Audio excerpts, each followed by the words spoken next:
Ladies and gentlemen, good day and welcome to Bank of Maharashtra Q1 FY2026 earnings conference call. As a reminder, all participant lines will be in the listen-only mode, and there will be an opportunity for you to ask questions after the presentation concludes. Should you need assistance during the conference call, please signal an operator by pressing star then zero on your touchtone phone. Please note that this conference is being recorded. We have with us from the management, Shri Nidhu Saxena, Managing Director and Chief Executive Officer, Shri Ashish Pandey, Executive Director, Shri Rohit Rishi, Executive Director, and all General Managers of the bank. I now hand the conference over to Shri Nidhu Saxena. Thank you, and over to you, Mr. Saxena. Good afternoon, and thank you for joining this Concall and hearing out from the bank how the quarter FY2025-26 Q1 has been. And I'm happy to share that the quarter is among our, I should say, consistent quarter. Bank has been delivering this consistent performance for 3 to 4 years now, and this quarter also qualifies as yet another consistent performing quarter. Whatever guidance that we have kept for the business growth, total business, advances, deposit, CASA, RAM, so growth, asset quality, profitability, and efficiency ratios, I think all the guidance numbers seem to be well within the range. If I should say, for all the parameters, 15-16 parameters where we are sharing guidance for the FY, the bank performance is in sync with the guidance number. The Q1 traditionally, we all know, becomes a lean quarter for the business, lean quarter for growth. But the bank has been maintaining the trend. There is no spike up, down. This is a consistent growth story also. And there are some enablers, of course. Would like to little bit talk about that. Lot of new things have been done around products, processes, how the products are competitive in the marketplace. When our field functionaries are going and trying to fetch new business, trying to add more customers to the bank's business, are the products supporting them? Are the products finding competitive edge for them? Are they in sync with what the best of the best offerings are there in the market? So we keep looking at our product profile. In fact, all basket of liability and asset products are mandatorily reviewed in the bank once in a year, and all my verticals who are managing these portfolios keep looking at, because environment is dynamic. So in between the year also, if any change is mandated or they themselves want to give some differentiated proposition to the clients, they would keep doing that throughout the year. Beyond the product, we also see the process that we are following for onboarding customers. Customers once onboarded, whether on my digital channel or through the physical branch channel, are they conveniently able to bank with us, conveniently able to transact with us, or there are any pain points to address. So we keep looking on beyond products and see that our processes, how they can be improved, how they can be made more seamless, give a better experience to the customers.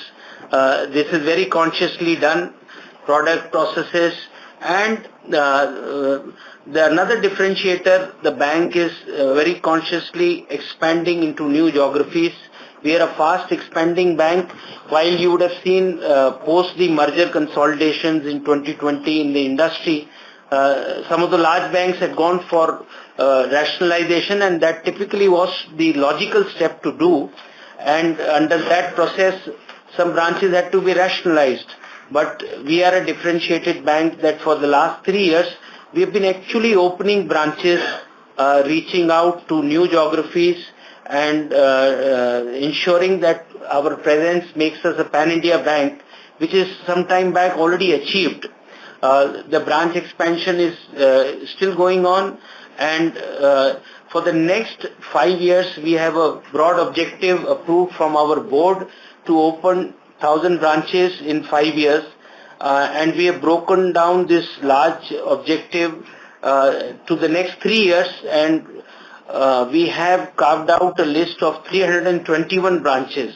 So a project 321 is running in the bank, and passionately a vertical is driving this objective, that they are opening branches. And if I tell you, the branches are opened in the potential growth centers of the country, and lot of data has been used around to identify which is the center Bank of Maharashtra should be opening its presence, and down to the pin code level, the study has indicated to us that this is where the growth is happening in the district, and that's how you have to look at your expanding the presence. So we have this objective of opening 321 branches in the next 18 months, and a lot of planning has gone behind this. We have gone for recruitments to match the expanding needs. We have gone for recruitments in the specialized verticals. We have gone for taking care of specialized skill sets in the areas of improving the compliance, the governance, managing risk, the technology risk.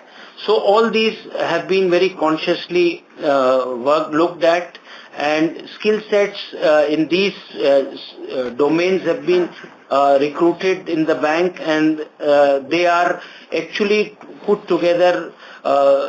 We are ensuring that the bank is not only growing, but growing in a sustainable manner. Because today, if you ask me,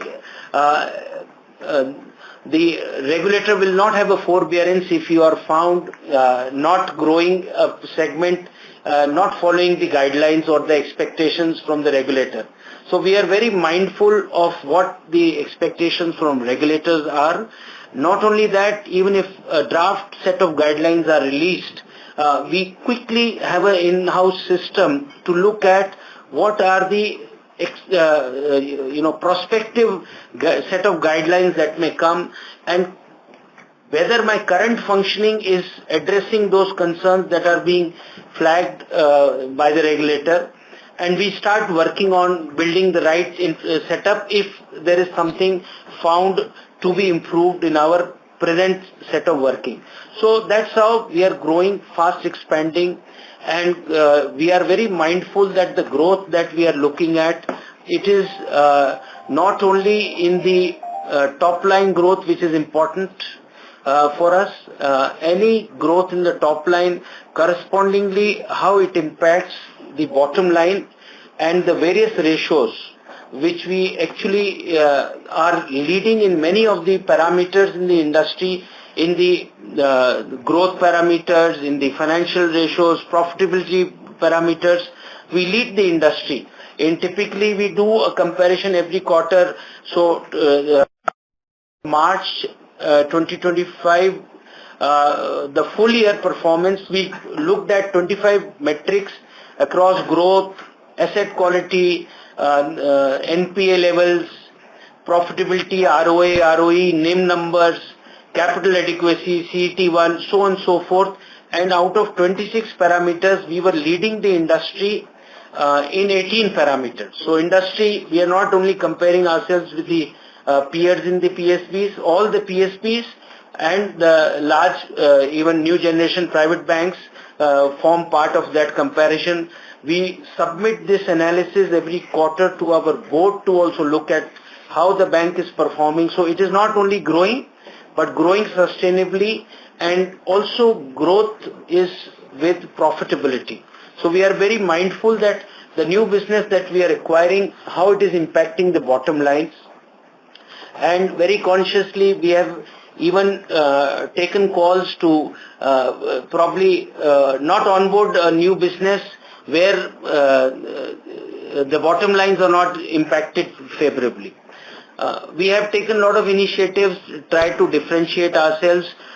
Technology is one focus area, and we are decided to not only come up with a new version of our mobile banking application, which today we all understand is a powerful medium of transactions for clients. So mobile banking, it's not a new version. We have taken this project on a fast track, and probably 1 month from now, we will be revamping our existing mobile banking application and try to deliver a world-class kind of an experience through the new application that will be available. We feel that this will bring lot of pull traction to the core business. New clients in the personal segment will be attracted. We have got the regulator permission for opening a gift IBU, and that project is approved to the bank in less than 5 months from the regulator when we made our request for allowing us the license. And today I think that is going to be a one big enabler. Gift City is getting lot of emphasis, lot of focus from the government also, and for the last 1.5 to 2 years, lot of traction is seen, and this should be the best time, the right time to see that we scale up our activities and operations. And within this 5 months, we have onboarded the recruitment has been done wherever we wanted to have some extra skill sets, and the best resources try to identify available in the market and onboard. The technology decision has been taken, which ideally takes 6 to 7 months time, but we are also requesting our partner to help us start operations as soon as possible.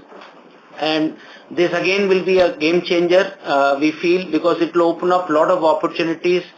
Being the first global presence for the bank of 90 years, we will be able to participate in global syndications. We will be able to do ECB transactions for our good old corporate clients, and not only customer stickiness will enhance, we will be able to get new business opportunities for growth, and that gift IBU should be in this year itself, because we envisage in Q2 we will start booking business there. That's how we are moving, and so this is all broadly from my side. Maybe the performance presentation we have shared with the investors, and maybe I'll take a pause and look at some questions or queries from your side. Thank you. We will now begin the question and answer session. Anyone who wishes to ask a question may press star and one on your touchtone telephone. If you wish to remove yourself from the question queue, you may press star and two. Participants are requested to use handsets while asking a question. Ladies and gentlemen, we will wait for a moment while the question queue assembles. The first question comes from the line of Rohan M. with Equirus Securities. Please go ahead. Good afternoon, sir. Thanks for the opportunity and congrats on good set of numbers. Sir, wanted to understand the NIM movement this quarter, because we have done a good job on NIMs. So on the yields, what was the benefit that came from the MCLR? How much was the impact from repo cut, and what was the benefit of NIM mix change? Yes, Rohan, if you see, my last year guidance was to have a NIM of 3.75.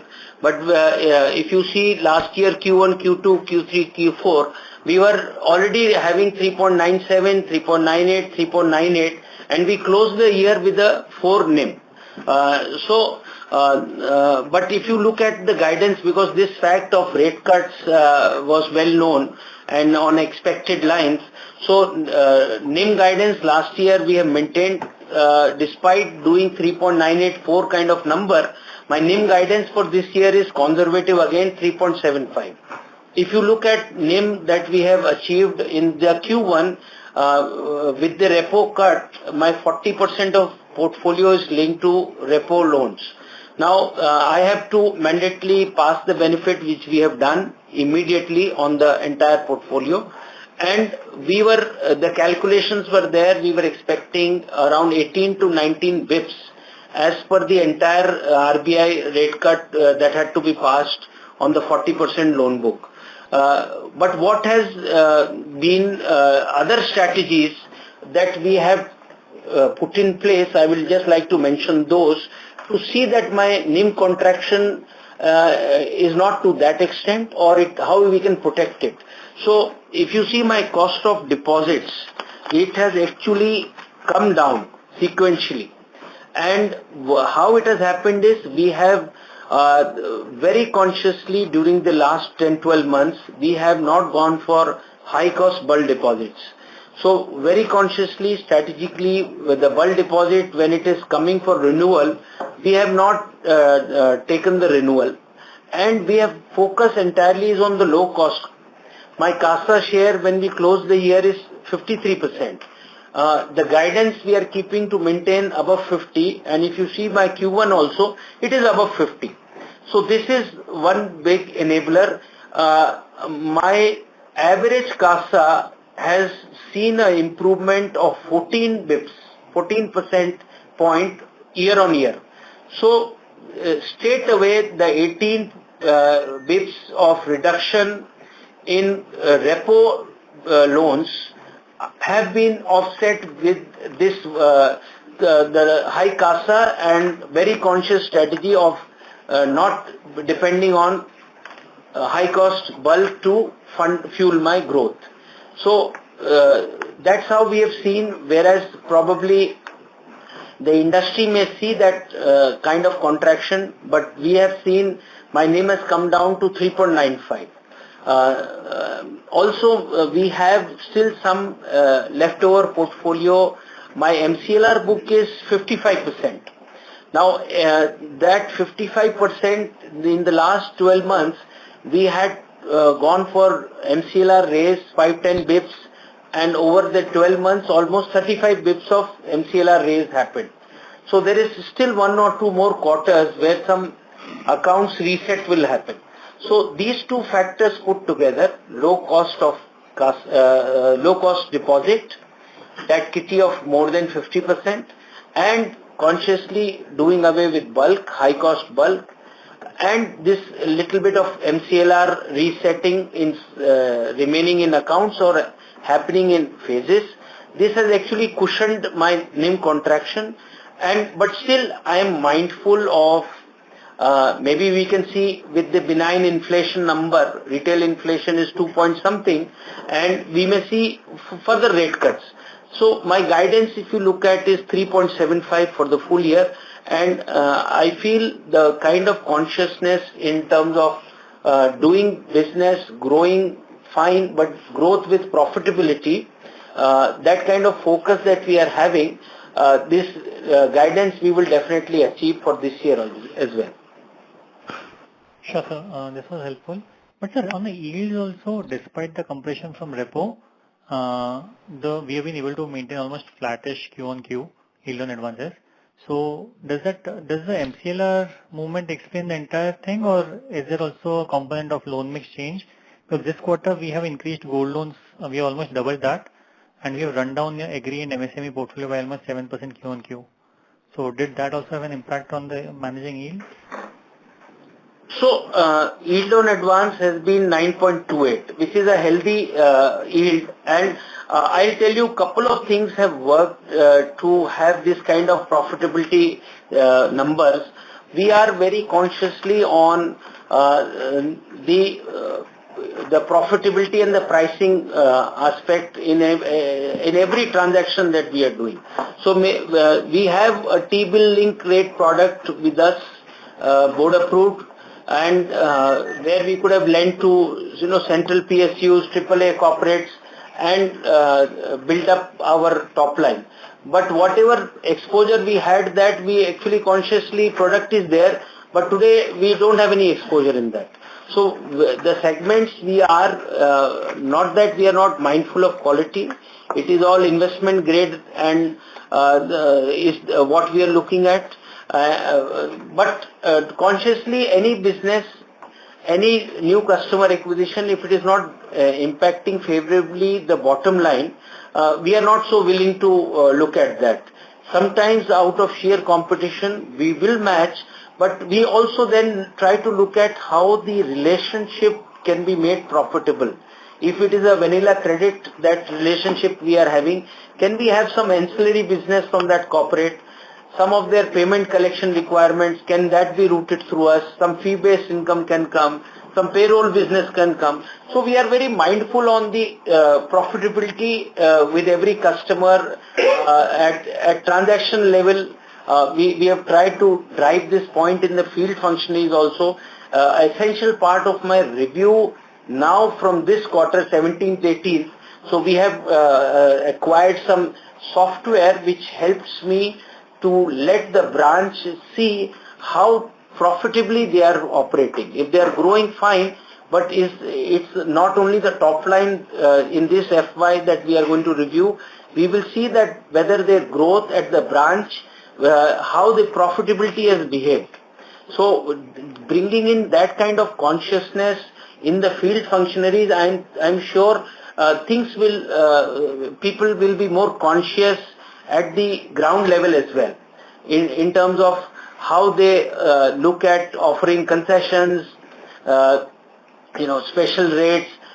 Can they compensate any finer rate with some ancillary business, so on and so forth.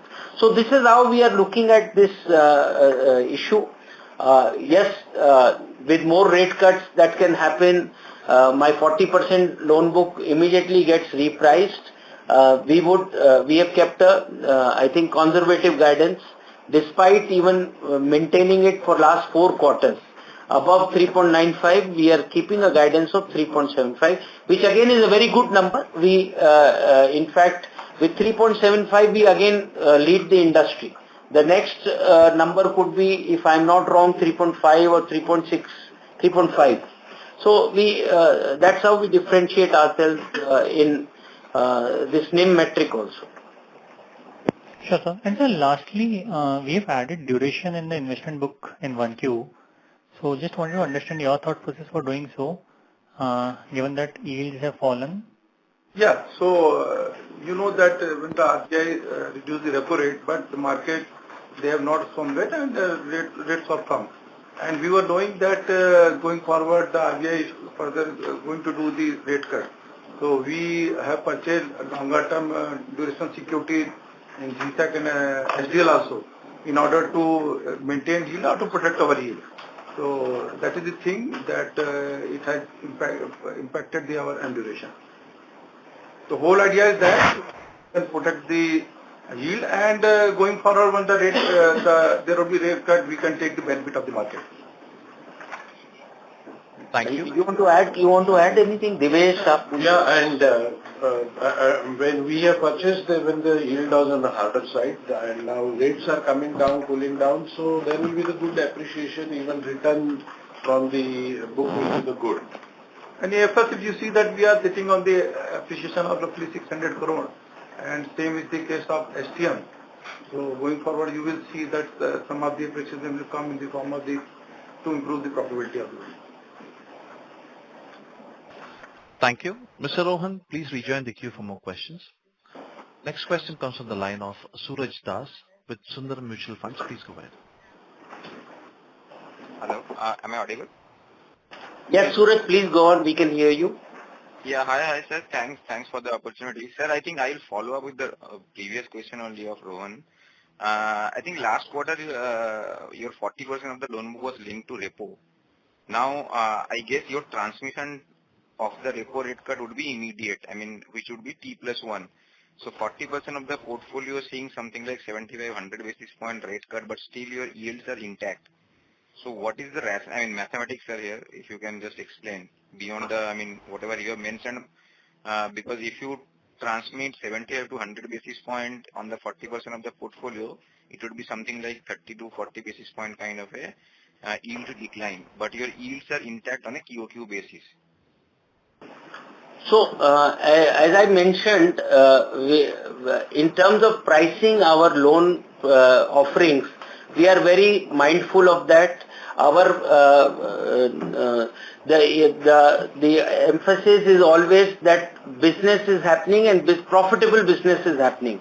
Growth is with profitability. With that kind of a philosophy, today when a proposal is brought to a committee of the board or my committee or my ED's committee or CGM's committee or GM's committee, in head office I'm talking about, they're all mindful and very consciously looking at this aspect. It is not just growing the portfolio.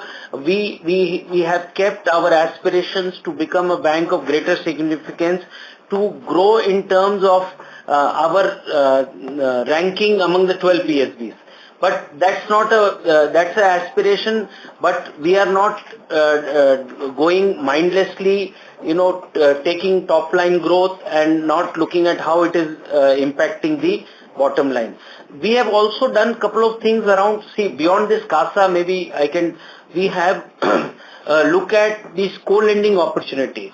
So we started off the year with around 2 NBFCs where we had done some co-lending. And we have developed some in-house technology where the entire transaction of disbursements, collections, validating of payments and is taken care by technology in a seamless manner.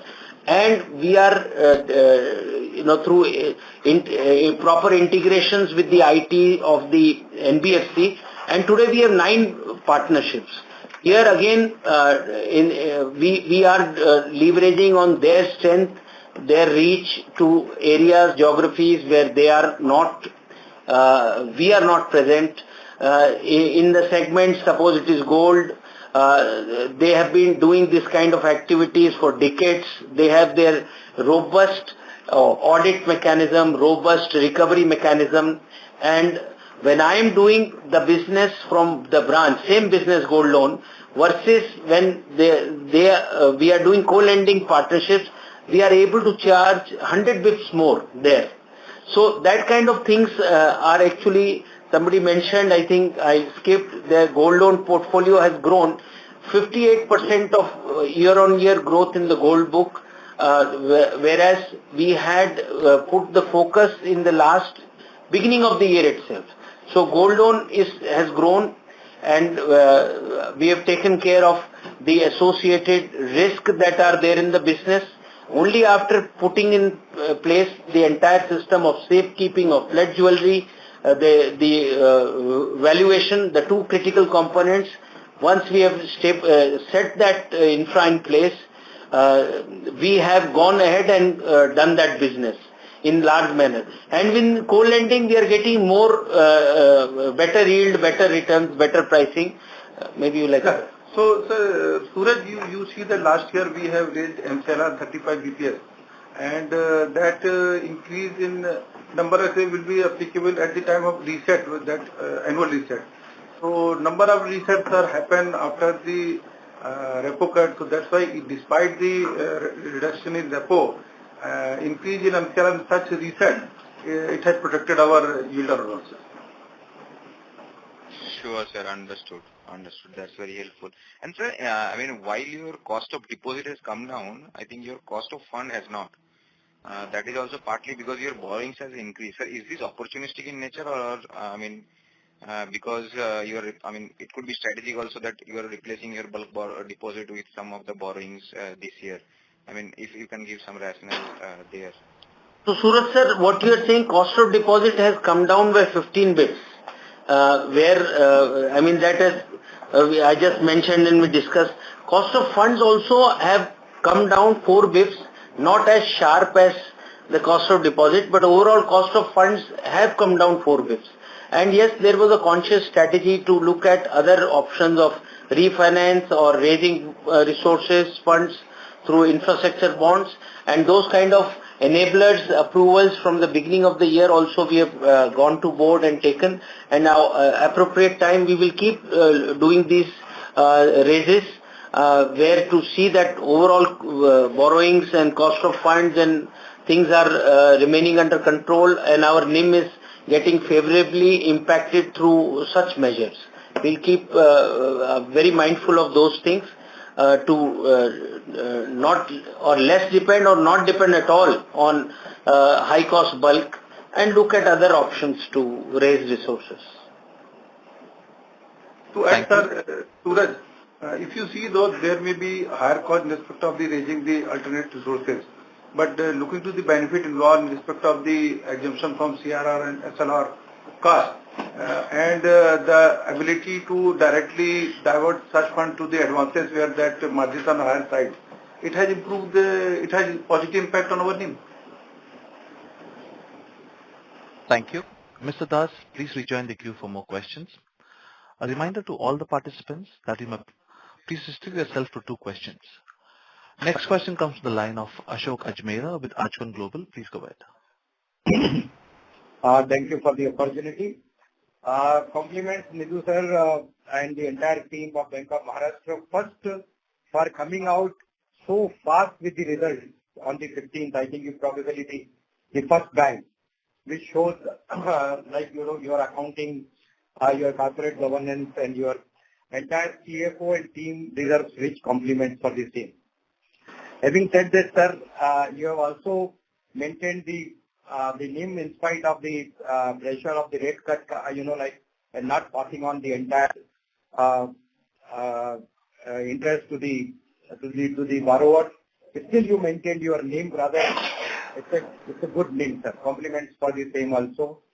Having said that, sir, this quarter, though a lean quarter and a muted quarter, but I think for the first time in last 3 years, we have gone into the negative business growth. I think the last was June 22, which is for the first time, I think, in what 12 quarters or so.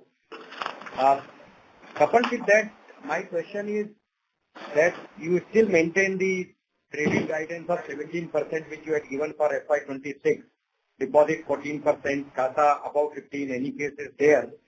So, do you think that, and looking at the performance of this quarter, you will be able to maintain the same guidance and achieve the number, or you would like to revise the guidance on the business growth and the credit growth especially?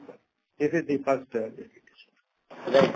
Ajmera ji, thank you for complimenting my team. Yes, they are working really hard. Every vertical is putting in their best efforts, and you would have seen traction in every of the segment of the bank. Bank is business and other issues, other activities, how we are looking at ramping up our HR, how we are looking at ramping up our other infrastructure, which is going to support our growth, our expansion needs, new branch opening. So every vertical is doing that.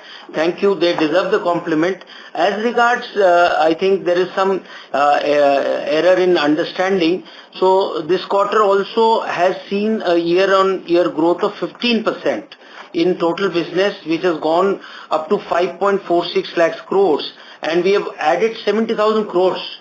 So maybe somewhere total business we are growing, Ajmera ji. There is not a single parameter. In fact, business alone is, as I said, not important. You look at asset quality, you look at profitability metrics, ROA, ROE, you look at capital adequacy, you look at the stress numbers, you will see for the last 36 months, 48 months, if you plot a graph, it will be a consistent performance. There is no quarter, single quarter where we will see, spike up or down. So this quarter also in terms of business, it is there. And what is actually supporting, I already explained, the new geographies that we are entering into, that also new branches are adding annually business to the bank kitty. And 500 branches in last 3 years, 120 in the last whole year, and this 321. This, I think the pace of growth with the new branch, new geographies, new markets that we are going to enter, GIFT City IBU, that alone holds a huge potential. So I think growth will not be a challenge at all. We will have to keep looking at which are the profitable opportunities and how to reach out to them, and how to see in this era of competition how we can differentiate ourselves sometimes through pricing, sometimes through quick decisioning, sometimes to differentiate ourselves by the reach out, how we reach out to the top rated borrowers and how we fulfill their completely understand financial needs and deliver them. So that's how we will keep differentiating, and growth guidance that we have kept total business to grow at for this year also 15%. I see there will be no challenge in doing that. Advances within which will grow at 17%. Deposit we have kept a guidance of 14%. Point well taken, sir. Sir, a few data points and some clarification and explanation. This quarter we had a little higher slippages of 727 crore as compared to the last quarter.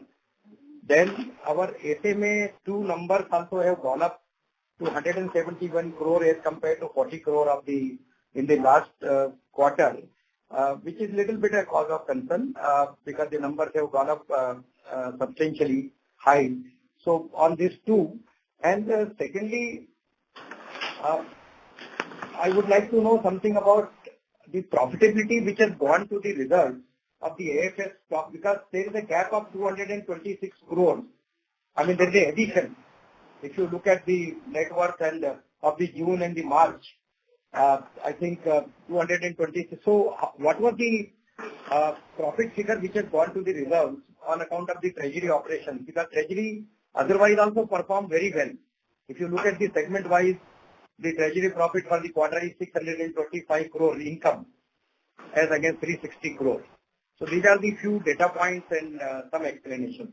Sure. So Devesh, you answered the treasury part, you answered SMA 2. I will just, Ajmera ji, 727 crores of slippages.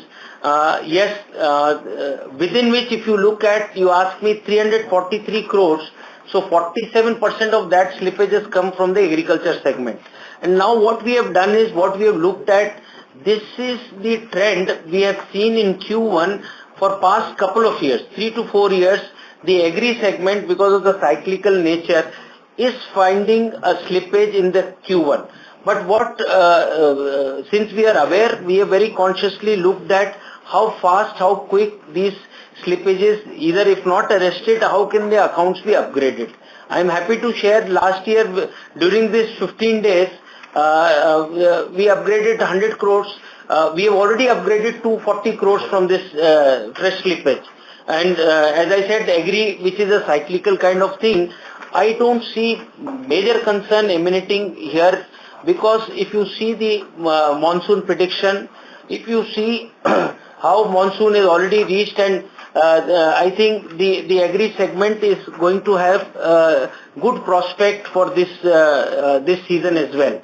So with overall prospects favorable, I think the agri segment challenge that typically is seen in the Q1 is not going to impact much this year the way it would have done last year. I think Devesh, you can. Yes. Sir, treasury, there are three major components which have contributed. One is that domestic profit. So it has increased from Q1 of 2537 to 141. So we had some maturities where we booked that this particular quarter, and we also had this opportunity to book profit in mutual funds, which was not there in the Q1 of FY25. So 104 crore added through domestic profit, additional Q1Q.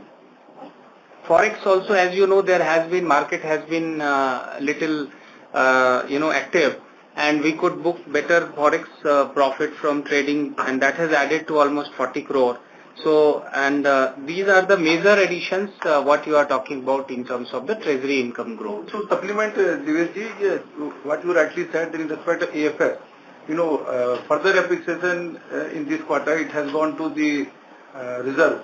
Directly it will go to reserve, not to profit and loss account. So that have also added to our capital. So Ajmera ji, the MD sir already gives some response on the agricultural slippages, but I will tell you that the agricultural season is this time good. There are some review renewal delayed happened into the some of the zones.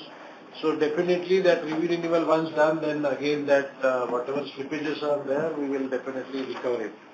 Coming to the SMA level, the observation you have taken for the SMA 2 40 to 171, but if you see the SMA 1, it gone from the 214 to 114. So it came down by 100 crores from SMA 1. So some accounts shifted from the SMA 1 to SMA 2, and it will always happen. It will be rolled back. Sometime it will roll forward also. So definitely we will take care. If you see our slippages and the total stress on the book, every year and every quarter it is in improving stage. Sir आपको कुछ हो तो बोल दो मैं बोले कुछ भी अगर ऐसा. One more thing, Asmerani, between SMA 1 and SMA 2, if you see, historically, this figure has been more or less equally divided. So some distortion here and there that happens, but it's not something which is alarming. And team is on the job. Our slippages will remain under control. Thank you. Mr. Ajmera, please rejoin the queue for more questions. Next question comes on the line of Akshay Badlani with HDFC Securities. Please go ahead. Yeah, hi. Thank you for taking my question. The first question is more on the strategic side. I think, whenever we see our MSME, NPAs, overall asset quality in the MSME book, it stands out, compared to other PSU banks. So what are we doing, separately, or what are we doing differently compared to other PSU banks that, our underwriting has been superior for quite some time now when we compare it to, other PSU banks? So, Akshay, we are very, very conscious on quality. As I said in the beginning, we have aspirations to grow. We have numbers also in mind, but I don't mind if it takes 2 more quarters extra to reach that milestone of growth. But we are very conscious that the loan book that is getting generated, created, how it is, we are actually making it is prime borrowers or what kind of segment we are lending to. So if you ask me, not only in MSME, we have strengthened our underwriting benchmark standards. So bank has been growing fast. We have put, even if I give you an example for a retail segmented loan, no underwriting, not a single loan under any scheme is permitted for an individual if the credit score is below 681. So we have linked our underwriting standard to TransUnion CIBIL, and below 681 is their definition of a subprime. So we are not lending, we have restricted completely for the last 10-12 months, even if it restricts my growth. But lot of things that we did around products, the processes, I think we have not seen that pain coming in. Our growth has only gone up. So the differentiator in MSME that we are trying to do, and we have successfully done also, is to reach out with quick decisioning.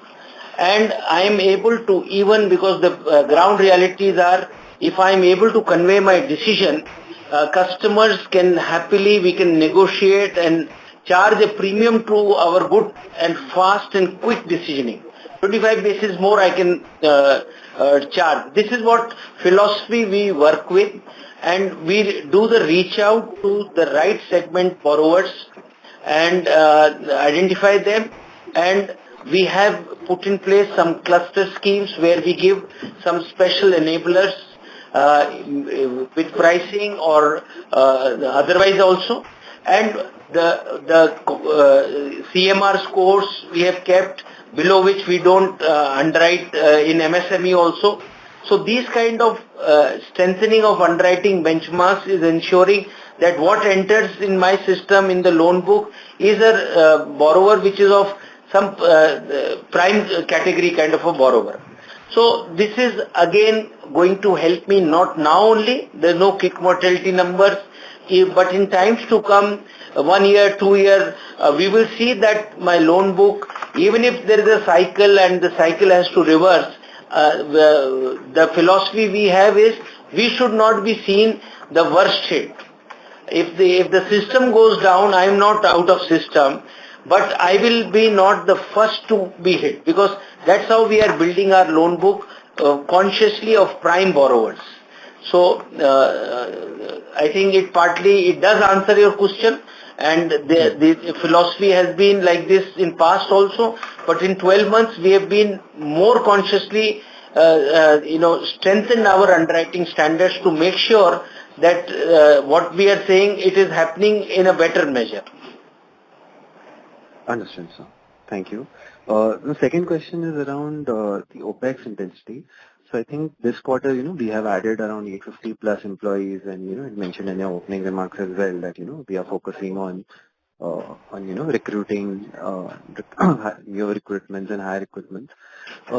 My question is, where are, exactly the way we are recruiting now, how has it changed vis-a-vis, earlier how you used to recruit, or from which segments you used to recruit?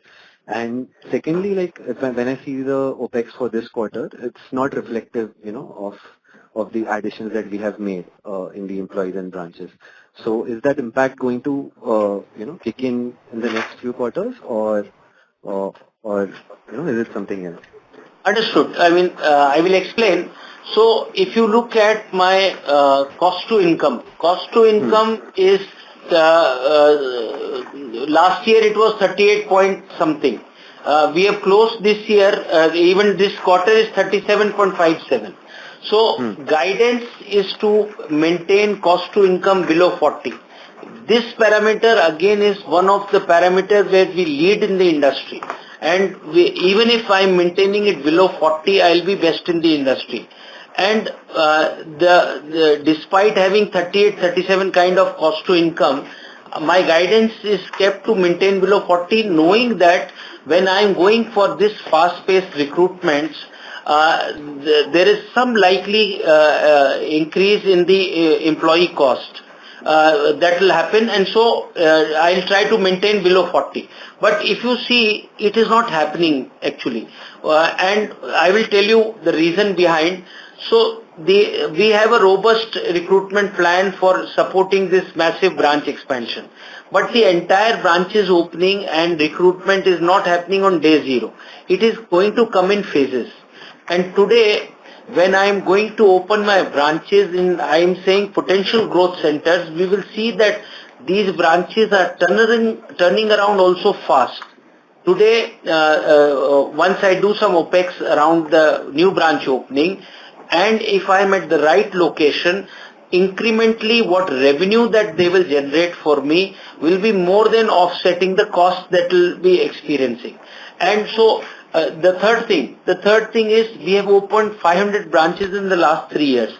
So the branches that were opened 3 years from now are all profitable as per our parameter.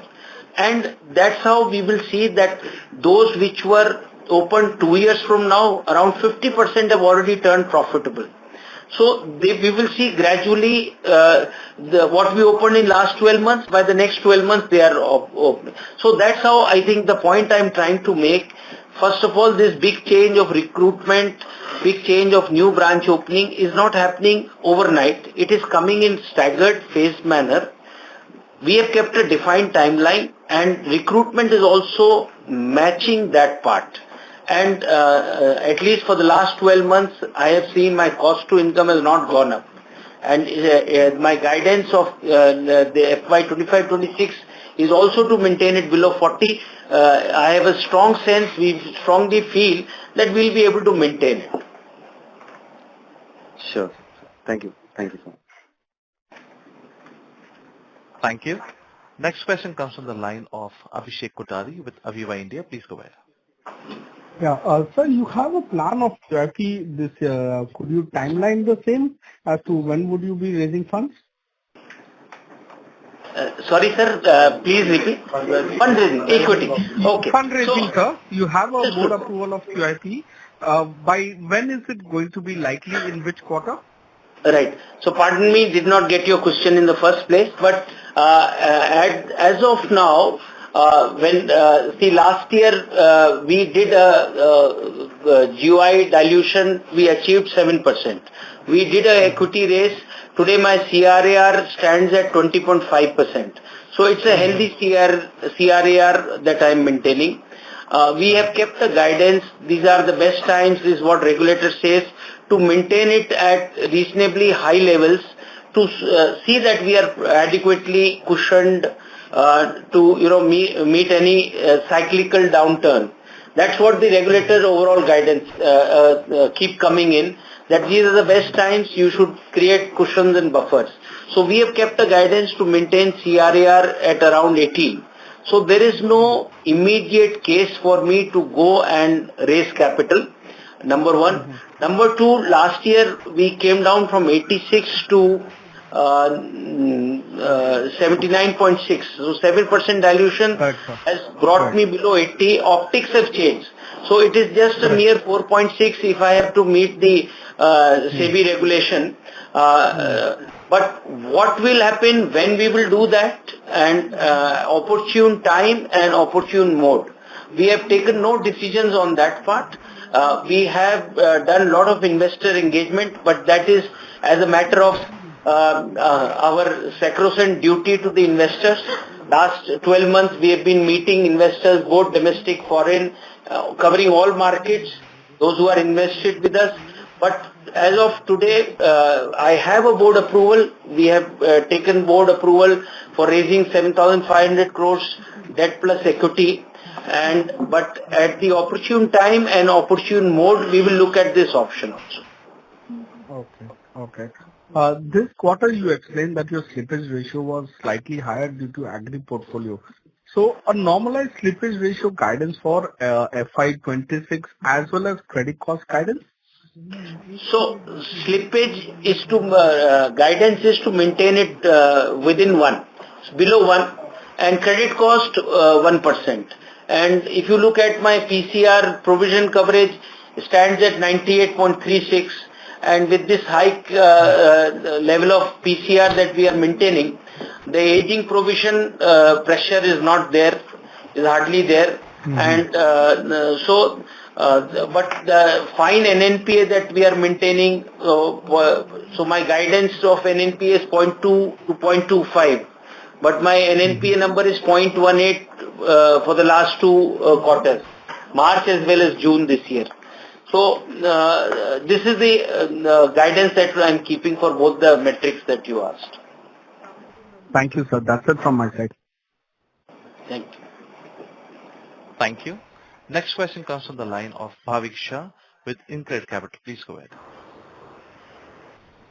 Hello. Hi, sir. Congrats on very good numbers. Just few questions. So what would be our outstanding AFS reserve as on 30th June? AFS reserve, if you see that it is, which we have transferred to capital, is around 497 crore. Yeah, that would be slow, right? What would be the outstanding amount? That would be outstanding amount, na? 490 crores? Yeah. Okay. And sir, have we transferred 5% of held to maturity? Have we sold that? I guess we don't need approval to sell that, right? Yeah. So till that we have not exercised that option. Okay. And so do you plan to do that over the course of the year? Want to clarify? Pardon? Okay. You plan to do that over the course of the fiscal 26? At opposite time we will take the decision, because we are having appreciation AFS. So we will see that if it is required or not, depending upon the yield movement. Okay, understood, sir. And the last question, sir. So within the staff cost, so what would be the employee provisioning this quarter versus last quarter? AS15 provisioning. AS15 provisioning roughly 220 crore. Okay, and so what was the last quarter? Last quarter I think 240 crore. 240 crore. Okay, understood, sir. Thank you so much, sir. So that's it from my side. Thank you. Next question comes from the line of Ashlesh Sonje with Kotak Securities. Please go ahead. Hi team, good afternoon and congratulations. So first question is on your MCLR linked loan book. Can you share what was the average yield on the MCLR linked loan book in this quarter and the previous quarter? So MCLR, we have around 55%, which is a high number. That gives a definite advantage when we compare with other lenders in the industry. Their MCLR share is not as high as ours, and again, a lot of scope to grow the retail book. But you can explain. So, MCLR linked, if you see that average yield on that 9.75 will come. And sir, what was the number in the previous quarter? Previous quarter, exactly I'm not remembering, but it will be around 9.75 to 9.80. Can we find that out and tell in the meeting, or we can share? Suppose the meeting is going to close, then it's fine. But Kotak Securities, please take a note that we share the number. What was the last quarter MCLR yield and what is this quarter MCLR yield? We'll share you, sir. No problem. Sure. Right. Secondly, what proportion of the MCLR linked loan book is yet to be repriced to the higher rate? So we kept this exercise at because MCLR goes by calculation, and during the 10-12 months, with every review that is taken monthly in the ALCO, this decision has been taken. CRO, you can add something. Yeah. See, last 1 year we have remaining to be repriced. MCLR around 35 basis points and 5 basis points we have reduced.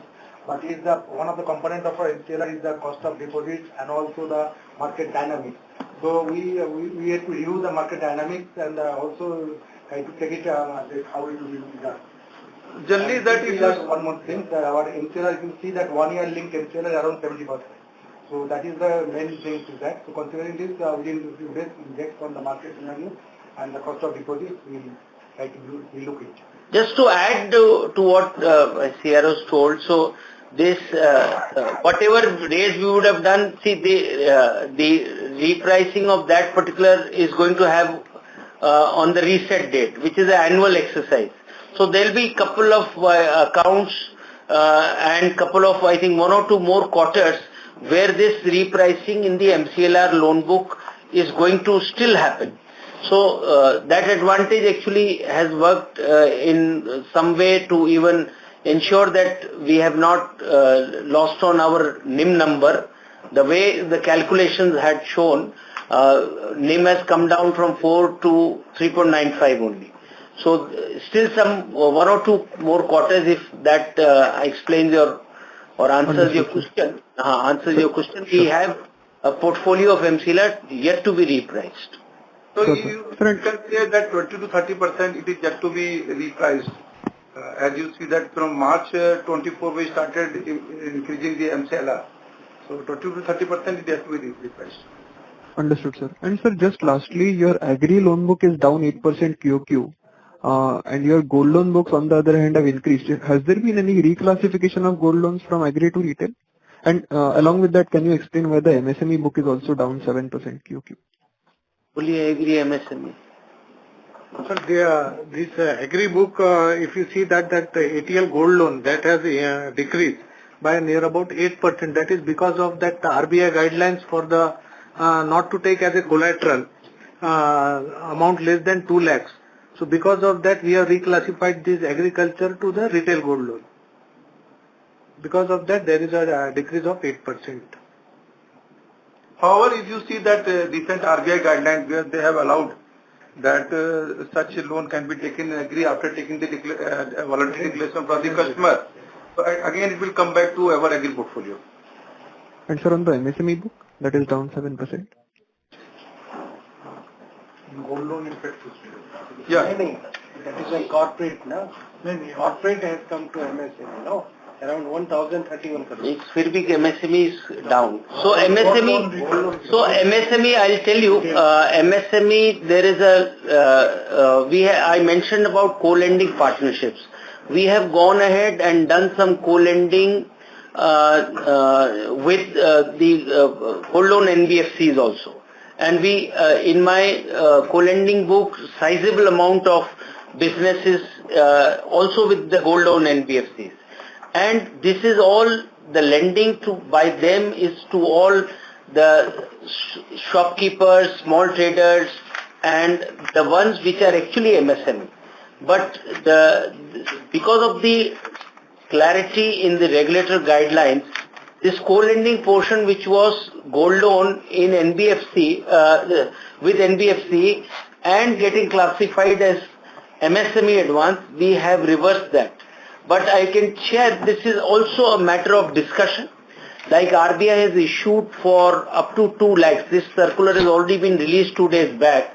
That if the MSME or the agri borrower has taken the loan for their agri or the MSME activity, that will be a priority sector advance, PSL advance.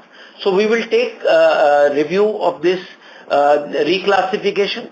Up to 2 lakhs, we can now go ahead. We will do that. This is only a 2 days old guideline, I think. 2 days. 2 days old. So we will review this segment because now RBI has come out with this clarification and whatever rightfully we had been doing, because if you ask me, in the co-lending 3,500 kind of exposure we have with the gold loan various NBFCs. Now, entire was MSME, which has moved to non-priority retail.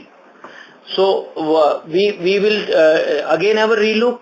CRO is examining these guidelines and the guidance will come from him and the business vertical will take the call and we will reverse this as entitled by the RBI clarification. And I think that's all. Yes.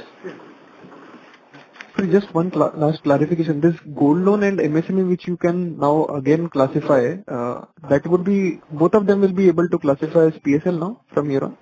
Absolutely. There is a limit, sir. Limit is up to 2 lakhs. And if you ask me, the average ticket size of the gold loan NBFCs, unlike public sector banks, they are funding to the small segment shopkeepers, which are MSME borrowers, micro segment. Their ticket size is 45 to 50,000. So comfortably we will be able to do that, but the CRO is examining and they will come back with the complete guidance and the vertical will do that. Regarding other than gold loan, this MSME and agri, both are for this year for us a focus segment. We have done some special initiative of creating separate verticals in both of these two segments, agri as well as MSME. So there is a separate general manager heading independently these verticals, and they are having lot of to-do list and lot of strategy already implemented, wherein we will be now targeting for MSME in agri advance, investment credit and some large ticket, medium ticket business which will qualify for a MSME as well as a agri loan. So we have given them enablers, some special schemes wherein some special pricing offers are there, but of course the borrower need to be, it's not available to one and all. They must have some level of credit rating, and they will be reaching out again. We have formed clusters, and these clusters will be approached by my branches, zone managers, also from head office team in a very focused manner. Go and visit and talk to the clients there in a cluster, textile cluster, if there are 100 units in one cluster, we will contact the top 10, 12 borrowers with this kind of special offering and bring them in our fold. So that's a very conscious strategy that we have planned to grow MSME and agriculture this year. And I'm sure we will wait for one more quarter and we will see that numbers really looking up. Thank you, sir. Thank you. Ladies and gentlemen, due to time constraints, we have reached the end of question and answer session. I would now like to hand the conference over to Shri Nidhu Saxena for closing comments. So, I think we had a detailed discussion. I have only to thank everyone to join the investor call, and bank has been trying to not only perform but to reach out with this performance consistently, not at every quarter close with our quarterly performance that we try to engage and talk to you. We are doing in between the quarters also. So there is a vertical again, and bank today has positions of Chief General Manager, and this vertical of capital raising is headed by a Chief General Manager. So we are consciously engaging with all the entire community at large in terms of who are the brokers who are going to cover my scrape, my company, and we will keep, of course, performing consistently to give the comfort that whenever we do plan for a capital raise at the opportune time using an opportune mode, that we continue to get the patronage, and with our on merits and sustainable performance, we will come back to you at the right time when we do that exercise also. So thanks from my side for joining the call. Thank you. Thank you. On behalf of Bank of Maharashtra, that concludes this conference. Thank you for joining us. You may now disconnect your line.